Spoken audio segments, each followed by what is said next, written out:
말씀은 이사야 13, 14장인데요. 읽을 말씀은 13장, 이사야 13장 1절부터 5절까지 그렇게 한 절씩 교독하도록 하겠습니다. 이사야 13장 1절부터 5절까지입니다. 제가 먼저 읽겠습니다. 아모스의 아들 이사야가 바벨론에 대하여 받은 경고라. 너는 인능산 위에 기치를 세우고 소리를 높여 그들을 부르며 손을 흔들어 그들을 정죄한 자의 문에 들어가게 하라. 내가 거룩하게 구별한 자들에게 명령하고 나의 위협을 기뻐하는 용사들을 불러 나의 노여움을 전하게 하였느니라. 산에서 무리의 소리가 나며 많은 백성의 소리 같으니 곧 열국 민족이 함께 모여 떠드는 소리라. 만군의 여호와께서 싸움을 위하여 군대를 거면하시미로다. 함께 읽겠습니다. 우리가 먼 나라에서 하늘 끝에서 왔으며 곧 여호와와 그의 진노의 병기라. 온 땅을 멸하려 함이로다. 아멘. 오늘부터 이제 13장부터 이제 27장까지는요. 하나님께서 이방 민족들에 대한 심판을 이야기하시거든요.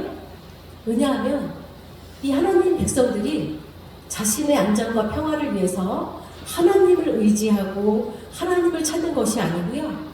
그 주변의 강대국을 신뢰하고 그들과 잘 지내보려고 동맹 맺자고 그렇게 노력하는 모습들을 보니까요. 하나님이 속상하신 거예요. 그래서 선지자들을 보내서 내 말을 믿어라. 내가 너희의 아버지다. 내가 너희와 함께하지 않니? 너희는 왜 나를 안 찾니? 그렇게 얘기를 해도요. 이 선지자의 말까지 무시하니까요. 이제는 하나님이요. 이방 나라들. 야, 니네가 그렇게 믿고 의지하고 좋아하는 그 강대국들 있잖아. 그 나라들도 결국은 내 심판 아래 있어. 하나님이 그 말씀을 해주시는 거예요. 아니, 하나님의 백성들이 하나님의 뜻과 계획이 아닌 인간의 방법과 인간의 힘으로 인간의 전략을 신뢰하니까요. 우리 하나님이 얼마나 속이 상하셨을까. 그 상한 속을 가지시고 또 속도 좋으시게 이번에는요. 그 이방 그들이 말을 안 들으니까 이방 민족들이 망한다는 것을 얘기를 해주심으로 인해서 유대인들이 이스라엘 백성들이 다시 돌아오기를 그러한 아버지의 심정이 13장부터 쭉 이어집니다. 그럼 이스라엘과의 이러한 관계에 있는 이방 민족들은 누구일까요? 오늘 살펴본 나라가 바벨론, 아수르, 이렇게 블레셋 세 나라거든요. 하나씩 살펴보겠지만 이들은 이스라엘의 죄악에 대해서 하나님의 심판의 도구로 잠시 사용되고요. 그러나 그들도 자신들의 죄에 대해서는 심판을 받아야 하는 존재임을 하나님이 알려주시고 계십니다. 어쨌든 이 13장부터 27장까지는요. 하나님의 나라에 저항하는 크고 작은 나라들의 존망에 대해서 다루고 있습니다. 먼저 13장입니다. 13장은 바벨론에 대한 예언입니다. 13장의 주제가 그 바벨론에 임한 여호와의 날인데요. 그런데 역사적으로 보면 사실 바벨론보다 아수르가 먼저 망했거든요. 그 아수르가 먼저 심판 얘기가 나오고 그 다음에 바벨론이 나와야 되는데 오늘은 바벨론이 먼저 이 심판의 첫 주자로 나오게 됩니다. 왜 그럴까요? 이것은요. 우리가 앞서 살폈던 11장, 12장의 그 남은 자의 구원, 그 남은 자의 구원이라는 주제와 좀 연결이 되는데요. 이 남은 자들이 바벨론이 멸망을 하고 난 후에 이스라엘로 돌아오게 되거든요. 그래서 그 바벨론을 우리 먼저 얘기를 하는 거고요. 또 바벨론이요. 사실은 아수르보다 훨씬 더 강한 제국이었습니다.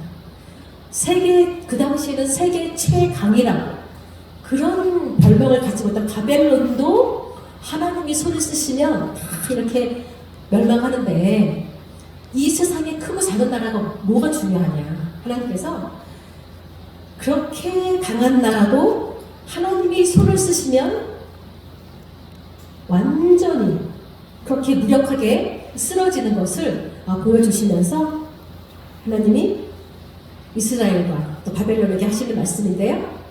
본론으로 한번 들어가 보겠습니다. 13장 1절입니다. 여기 보니까 경고라고 표현되어 있거든요. 경고는요. 이게 원문으로는 무거운 짐, 이런 그 히브리어의 마사라는 뜻입니다. 즉 매우 무거운 심판 예언을 전달하는 혹독한 예언이라는 의미입니다. 자, 2절부터 5절까지요. 하나님께서 바벨론을 정복할 군대를 소집하십니다. 먼저 민둥산 위에 깃발을 세우십니다. 왜 민둥산 위에요? 멀리서도 그 깃발이 나무들과 혼동되지 않도록, 그래서 많은 사람들이 그것을 보고 분명하게 알기 위해서입니다. 또 소리 높여 손을 흔들어, 이것은요 빨리 오라고 재촉하는 것입니다. 이런 표현들은 바벨론의 패망이 임박했으며 그렇게 빠르게 소집된 군대들의 공격으로 인해서 무참하게 파멸되는 결과를 보여주고 있습니다. 또 존귀한 자의 문, 이것은 그 당시요 그 바벨론 왕의 위엄과 영광스러움이 참 크고 대단했던 것 같습니다. 아무튼 하나님께서 소집한 군대가 바벨론, 그리고 바벨론 왕이 거처하는 중심부를 향해 돌진에 들어가서 그들을 파멸시킬 것을 예언하고 있습니다. 3절, 거룩하게 구별된 자, 나의 위엄을 기뻐하는 용사들은 누구입니까? 이걸 역사적으로 볼 때는요, 이들은 메대와 바사 제국의 군대들입니다. 이들은 그들이 하나님에 의해서 소집된 군대라는 것을 자각을 아마 못했을 거예요. 이들이 출현하기 200년 전에 이미 이사야 선지자가 그들이 역사의 주관자이신 하나님에 의해서 준비되었고 소집된 군대임을 지금 보여주고 있습니다. 그리고 오늘 본문에서도요 13장 17, 18절에 보면은 메대 사람이라고 정확히 표시가 되어 있습니다. 네, 보이시죠? 네, 4절로 가겠습니다. 산에서 무리의 소리가 납니다. 이 메대와 바사는요 산이 많은 지역입니다. 그래서 이들은 산악 전쟁에 아주 능통한 사람들입니다. 이와 관련해서 예레미야 선지자도요 바벨론을 무너뜨릴 군대가 산지, 아라라, 민니, 아그스가스 등의 그 산지에서 출현할 것이라고요. 예레미야 51장 27절에 예언을 했습니다. 이 지역들이 바로 그 메대와 그 바사세국 지역놈들입니다. 자, 땅에 깃발을 세우고 나라들 가운데 나팔을 불어서 나라 그 군대들을 동원시켜서 그를 치는 아라락과 민니와 아스그나스 나라를 불러 모아서 그를 친다라고 되어 있습니다. 아무튼 이렇게 4절 산에서 소리가 난다는 것은요 이 산에 모여든 무리가 헤아릴 수 없을 정도로 많다는 것을 강조하고 있습니다. 그리고 이 전쟁은 하나님이 친히 지휘관이 되셔서 소집된 군대를 일일이 세워보고 기강을 확립하는 모습을 보여줍니다. 5절, 이 군대는요 하늘 끝, 하늘과 땅이 맞닿은 지역이라는 거죠. 그 티그리스강 주변에 있는 그 메대와 바사 지역을 다시 한번 강조를 하고 있습니다. 여기 온 땅은요 바벨론 제국의 전 지역을 말을 할 수도 있고요. 또 그만큼 바벨론 제국이 온 땅이라 불릴 만큼 컸으며 그 힘이 온 세상에 미칠 정도로 막강했다는 것을 또 의미하기도 합니다. 자, 6절부터 8절까지는요 바벨론에 임할 여호와의 날, 그 심판의 날의 파괴적인 모습을 보여주고 있습니다. 그들은 경악하며 고통과 슬픔에 사로잡힐 것입니다.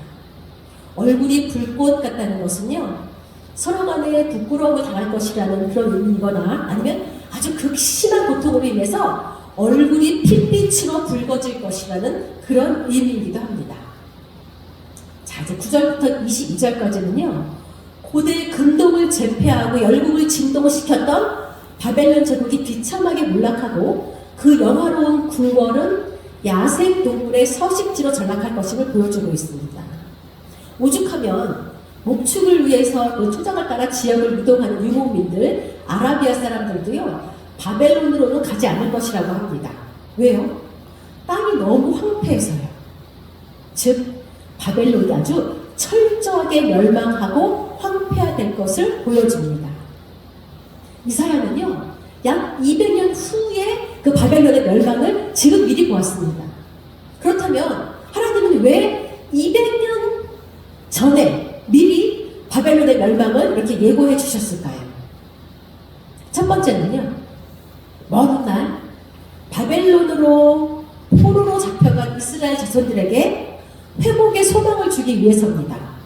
먼 날 이스라엘 백성들이 물론 그들의 범죄로 그 바벨론에서 포로 생활을 할 것이지만 이 예언의 말씀을 기억하고 그들이 위로를 얻고 다시 회복할 수 있는 소망을 가지게 해주기 때문입니다. 또 하나는요, 바로 바벨론에게 회개의 기회를 주시기 위함입니다. 심판 경고는요, 말 그대로 경고입니다. 따라서 바벨론이 하나님의 경고에 유의해서 회개했더라면 하나님은 그들에 대한 심판 계획을 철회하실 수도 있었습니다. 여러분 잘 아시죠? 우리 하나님이 얼마나 마음이 약하신 분이라는 거. 요나 선지자에게 니느웨를 멸망을 심판을 선고했지만 니느웨 백성이 요나의 말을 듣고 회개했을 때 니느웨 백성 심판했습니까? 안 했습니까? 우리 하나님이 그런 분이십니다. 그렇게 마음 약하시고 백성들이 회개만 하면 그저 좋으셔서 다 용서하시고 심판하시려고 했지만 그 심판 계획도 처리하시는 분이 바로 우리 아버지 하나님이십니다.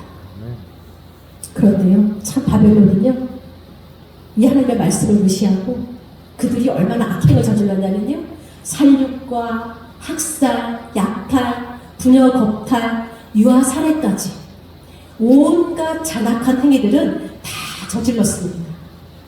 하나님의 심판을 피해갈 수가 없는 악한 죄는 다 저질렀다고 봅니다. 그런데 우리 하나님은요, 그런 바벨론에게도 심판 전에 미리 경고를 해주셨습니다. 자, 우리 요한계시록을 보더라도요, 이 세상에 대한 하나님의 최후 심판 경고는요, 바벨론을 향한 심판 경고와는 비교가 되지 않습니다. 아주 심각합니다. 그렇다면 하나님께서는 왜 이렇게 요한계시록에 최후 심판 경고를 우리에게 주셨을까요? 이제 아시겠죠?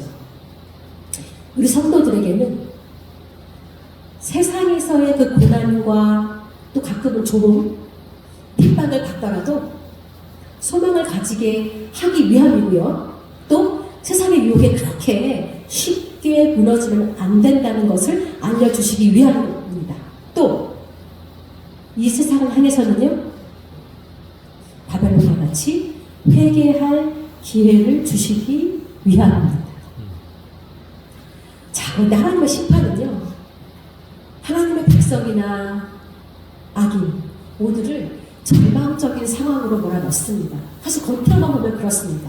그런데 그 내면을 보면은요, 하나님의 백성에 대한 심판은 그들로 악을 버리고 의의 길로 행하게 함으로써 회복과 영광을 누리는 데 있습니다. 그래서요, 동일한 하나님의 심판이라고 할지라도 하나님의 백성에게 임하는 심판은 징계라고 하고요, 악인에 대한 심판은 징벌이라고 합니다. 우리는 징계는 받을지언정 징벌은 받으면 안 됩니다. 그래서 늘 말씀에 주의하고 말씀대로 살아가려고 바둥바둥 하나님께 매달려야 됩니다. 그래도 넘어지고 쓰러집니다. 그럴 때마다 다시 하나님 붙잡고 죄송하다고 잘못했다고 다시 안 그러겠다고 회개하고 돌아오시면 됩니다. 그렇게 자꾸 반복하면서요, 내 죄가 싫어지고 내 죄를 미워하게 되고 그러면서 서서히 죄와 이별하게 되는 겁니다. 그런데요, 어떤 사람들은요, 이 방법을 아주 못마땅하게 합니다. 특히 자존심이 센 사람들은요, 이런 거 싫어합니다. 제가 예전에 어떤 사람을 만났는데요, 본인이 교회를 다니다가 안 다녔다고 했습니다. 제가 이유를 물어보니까요, 말씀대로 살 수가 없다고, 그래서 자기는 포기했다고 그렇게 얘기하시더라고요. 그래서 자기는 얼굴이 두껍지 않아서 죄짓고 회개하고 죄짓고 회개하고 그렇게 하지 못하겠다. 그리고 이 세상에 어떤 인간이 그 성경대로 그 말씀대로 살 수 있는 인간이 누가 있겠냐고 오히려 저한테 호통을 치시더라고요. 언뜻 들으면 우리 인간들의 입장에서는 이 사람 되게 양심 있다, 되게 올바른 사람인가 봐, 이렇게 생각할 수 있거든요. 하나님이 들으시면요, 하나님 입장에서는요, 하나님이 웃으십니다. 하나님을 멀리할 핑계일 뿐입니다. 성경은요, 이미 우리가 그런 존재인 걸 다 알고 계시고요, 하나님 우리의 나약함, 연약함, 그 죄성 다 보고 알고 계시기 때문에, 그래서 누구를 보내주셨죠? 예. 예수님 보내주셨고, 또 그 예수님이 부활 승천하셔서는 누구를 보내주셨습니까? 예. 여러분, 로마서 8장 26절에 정확하게 예수님이 말씀하고 계십니다. 보이시나요? 이와 같이 성령도 우리의 연약함을 도우시는, 우리는 마땅히 기도할 바도 알지 못하나 오직 성령이 말할 수 없는 탄식으로 우리를 위하여 친히 간구하시니라. 그러니까요, 연약하고 간사한 우리가 회개하고 또 회개하고 다시 주님 앞에 나오지 않는 것은요, 진짜 여러분 개만도 못한 행동입니다. 제가 이 얘기를 왜 드리냐면요, 제 얘기를 하나 해드리려고 합니다. 한 30년도 넘은 이야기인데요, 제가 그때 하나님께 간절히 기도한 것이 있었습니다. 그런데 하나님이요, 그 기도를 안 들어주셨어요. 제가요, 너무 속이 상해서요, 하나님께 삐졌습니다. 그래서 이렇게 얘기했어요. 하나님, 알겠어요. 괜찮아요. 그치만 나 앞으로 하나님께 절대 기도하지 않겠습니다. 내가 하나님의 백성이라고 하니 예배는 드리지만 기도는 절대 하지 않겠습니다. 제가 이런 적이 있었습니다. 그리고요, 예배도 꼬박꼬박 나가지만요, 기도합시다 그러면요, 눈 딱 뜨고 기도 안 했습니다. 정말 제가 뭐 이런 말도 안 되는 똥발장을 가지고 살았던 때가 있었는데요, 철부지였죠. 그러다가 제가 어느 날 외갓집에 놀러를 갔는데, 우리 외갓집에서 키우는 강아지가 있었거든요. 근데 그때는 이렇게 집에 강아지를 꼭 묶어놓지 않고 키웠어요. 근데 옆집 개가 자꾸 우리 집에 와갖고 우리 집 강아지 밥을 먹는 거예요. 뭐 하루 이틀은 뭐 그럴 수 있다고 했는데, 아니 이놈이 계속 오는 거예요. 3일 4일. 제가 너무 얄미운 거예요. 그래서 옆에 보니까 막대기가 하나 있길래 이걸 딱 그 강아지한테 딱 던지면서, 야! 니네 집에 가! 이거 딱 때렸어요. 정확하게 딱 맞았어요. 그 개가요, 딱 맞더니요, 저를 딱 뒤를 돌아보더니, 자기를 때리 막대기를 딱 보더니 또 그 막대기를 입에 물고 저한테 막 옵니다. 오더니 제 앞에 딱 내려놓고 꼬리를 막 흔드는 거예요. 여러분, 제가 그 개를 때렸을까요? 밥을 제가 막 2배, 3배씩 막 우리 집 강아지 먹을 거를 몇 개를 더 줬습니다. 제가 그러면서 그 개를 보면서, 와, 하나님 깨우침을 주셨어요. 야, 너는 진짜 개만도 못하구나. 하나님이 그 마음을 주셔갖고요, 제가 그때 회개하고 다시 하나님께 열심히 기도하면서 살았습니다. 근데 여러분, 잘못하면 그때마다 잘못했다고, 용서해달라고 바로 즉시 회개하시기 바랍니다. 그리고 잘못과 관계없이도요, 우리는 늘 하나님께 이렇게 고백해야 됩니다. 하나님, 나는 가련한 개와 같은 죄인입니다. 하나님은 나를 쫓아내실 수 있습니다. 그러나 나는 주님이 그렇게 하시기에는 너무도 선한 분임을 잘 알고 있습니다. 예, 우리 날마다 이렇게 고백하시는 우리 모든 성도들이 되시기를 바랍니다. 자, 우리 여기서 한 구절만 더 살펴보고 우리 14장으로 넘어가겠습니다. 13장 17절입니다. 이사야 13장 17절인데요. 여기서 메대 사람들을 표시를 하면서요, 그들이 은을 돌아보지 아니하고 금을 기뻐하지 아니하는 사람들이라고 했습니다. 이걸로만 보면 메대 사람들이 은금을 좋아하지 않는 것처럼 보이지만 사실 이 세상에 은금을 좋아하지 않는 사람은 단 한 사람도 없습니다. 따라서 이 본문은요, 단지 그 은금으로 상징되는 그 재물에 마음을 빼앗기지 않고 자신들의 본연의 임무에 충실했음을 표현하는 본문입니다. 실제로 그 메대 왕 고레스가요, 그 당시 메대 바사군을 이끌고 전쟁에 출정식을 할 때, 메대 사람들이요, 여러분들은 금은 보화를 얻으려고 나와 함께 출정하라는 것이 아님을 나는 너무도 잘 알고 있어, 이렇게 연설했다고 합니다. 이것은요, 그 당시 메대 바사군의 출정 목적이 무엇이었는지를 잘 알려주고 있습니다. 즉 메대 바사군은요, 금, 은, 보화를 얻기 위해서 전쟁에 출정한 것이 아니고요, 그들을 압제했던 바벨론 제국을 정복해서 참 자유를 누리고자 했던 그런 전쟁이었던 것입니다.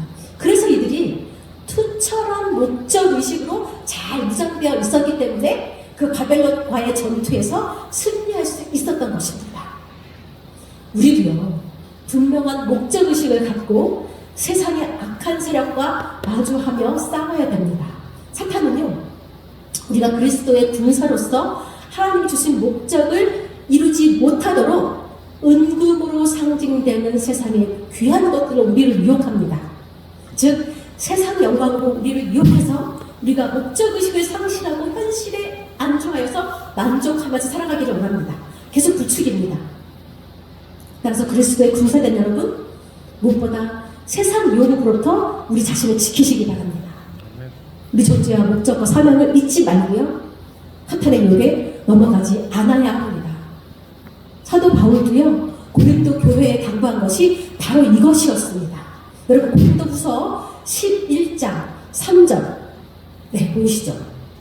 너희 그 관계로 하와를 미혹한 것 같이 너희 마음이 그리스도를 향하는 진실과 깨끗함에서 떠나 부패할까 두려워하노라. 예, 제가 얼마 전에 뉴스를 좀 보다가, 혹시 여러분 춘천의 감자빵 먹어보셨습니까? 그 춘천의 감자빵이 되게 유명하거든요.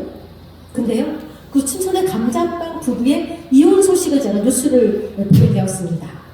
둘 다 젊은 젊은 부부였고요. 아주 알콩달콩 시골에서 잘 살다가 감자빵 하나를 잘 개발해서 순식간에 떼부자가 된 사람들입니다. 그런데 이제 그들이 이혼 소송을 준비하고 있다고 합니다. 이유가 뭔지 아십니까? 공식적인 이유는요, 성격 차이와 대화 단절. 여기서 저는 눈치를 챘습니다. 대화 단절? 다른 사람들 같이 안 살고 돈이 생기니까 제멋대로 막 살다가 이런 파국을 맞이하게 된 것입니다. 아직 가난할 때는 그렇게 부부가 사이좋게 잘 지내다가 돈 좀 생기니까 부부가 원수가 되는데, 여러분, 그래도 돈이 그렇게 좋습니까? 자, 이제 14장으로 넘어가겠습니다. 14장 1, 2절은요 13절의 결론입니다. 맺은말로 보입니다. 바벨론이 멸망할 것이지만 그 전에 우리 하나님은요, 다시 이스라엘을 긍휼히 여기셔서 바벨론 포로에서 돌아오게 하시는데, 14장 1절을 보니까요, 나그네 된 자가 야곱 족속과 연합하여 그들에게 예속될 것이며, 이 구절이 또 감동입니다. 이번에 돌아올 때도요, 또 많은 이방 족속들이 그들과 함께 돌아옵니다. 여러분, 이것은 출애굽 때와 같은 모습인 거 기억나시죠? 출애굽기 12장 38절입니다. 제가 읽어드릴게요. 찾기 어렵습니다. 수많은 잡족과 양과 소와 신 많은 가축이 그들과 함께 하였으며, 예, 출애굽할 때는 그 애굽에 살았던 많은 이방 민족들이요, 아마도 그 애굽의 열재앙 10가지 재앙을 보면서 우와, 참 신이 누구인지 정확히 알았다. 나 그 신 믿고 살아야지. 그리고 이스라엘 백성들을 따라서 나섰거든요. 그래서 모세가 다 데리고 같이 나옵니다. 이렇게 애굽에서도 함께 이스라엘을 따라서 나왔던 것처럼요, 바벨론에 살던 그 소수의 많은 이방 민족들도요, 이스라엘이 자기 고향으로 돌아갈 때 같이 따라 나섭니다. 여기서 우리가 알 수 있는 게, 그래도 이스라엘 백성이요, 비록 바벨론의 포로로 잡혀 있기는 했지만 하나님을 잊지 않고 하나님의 말씀대로 잘 살았던 것 같습니다. 무엇보다 이웃사랑을 잘 실천했던 것 같습니다. 그렇지 않고서 그들이 따라 나설 이유가 하나도 없습니다. 아시겠지만 바벨론에서 예루살렘까지 1900km입니다. 다 걸어서 가야 됩니다. 넉 달이 넘게 걸립니다. 가는 동안에 얼마나 많은 위험이 있을지 알 수도 없고요. 또 그동안 바벨론에서의 모든 터전을 다 버리고 들고 떠나는 것이기 때문에요. 아니, 이스라엘 사람들이야 자기 고향이니까 간다고 하지만 이 이방 족속들이 왜 따라가겠습니까? 정말 이 이방 민족들이 이스라엘 사람들과 함께 같이 예루살렘으로 떠나가는 것은요, 정말 주목해 볼 만한 일이고 정말 감동적인 모습입니다. 그래서요, 우리도요, 나로 인해서 하나님이 좋아지는 이웃이 있어야 됩니다. 하나님 믿는 사람이 다르구나. 우리 이런 소리 듣고 살아야 됩니다. 내가 좀 손해보고 내가 좀 불편해도 하는 겁니다. 근데 그걸 누가 하십니까? 사람들은 다 모릅니다. 그런데요, 우리 하나님은요, 단 한 가지도 놓치지 않고 보시고 다 기억하십니다. 이거 정말 진리입니다. 내가요, 아무도 모르지만 내 양심상 정직하게 행했던 그 한 가지 일, 아주 작은 일, 손해가 되는지 알았지만 감사하고 살았던 아주 작은 기억들까지도요, 나는 까먹을 수 있지만 우리 하나님은 절대로 잊지 않으시고 다 보호해 주십니다. 이건 그렇게 살아본 자만이 알 수 있습니다. 우리 하나님은요, 우리 기도를 들으시는 기도의 병이 있으셔서 이 기도가 꽉 찼을 때마다 응답을 해주시기도 하시지만요, 저는 우리 하나님이 우리의 행실, 그 선한 행실도 담아놓은 유리병이 있는 것 같습니다. 내가 기도도 안 했는데 그냥 마음속으로만 소원했던 그것들이 어느 날 이루어질 때, 하나님, 근데 이거 저 왜 주세요? 이렇게 물어보잖아요. 하나님 바로 알려주십니다.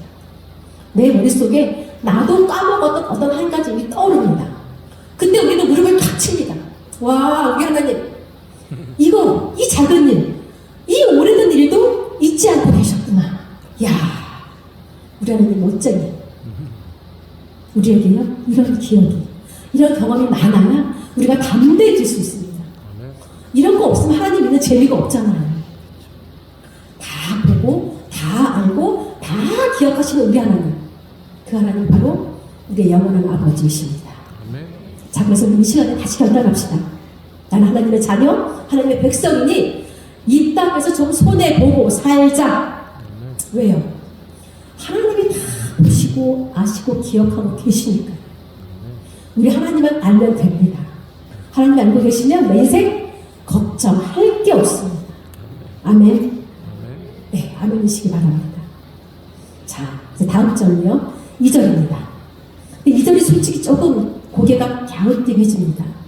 이 2절은요, 역사적으로 이스라엘에게 그대로 재현되지는 않았습니다. 그래서 많은 주석가들이요, 이 본문을 해석할 때 이걸 어떻게 해석해야 되나 고민고민 하다가요, 이것을 그 회복된 이스라엘이 이제 세계 문화 속에서 탁월한 위치를 차지할 것이다. 아니면 이스라엘이 열방의 노예였지만 이제는 열방이 하나님의 백성을 섬기게 될 것이다. 즉 이스라엘이 두드러질 것이다. 이렇게 다양하게 해석을 했었는데요. 그래서 이 절은요, 그러니까 누구보다 자신의 민족을 사랑했던 그 이사야 선지자가 조금은 민족주의적인 사관을 바탕으로 자신의 희망을 그렇게 표현한 것으로 보고 있습니다.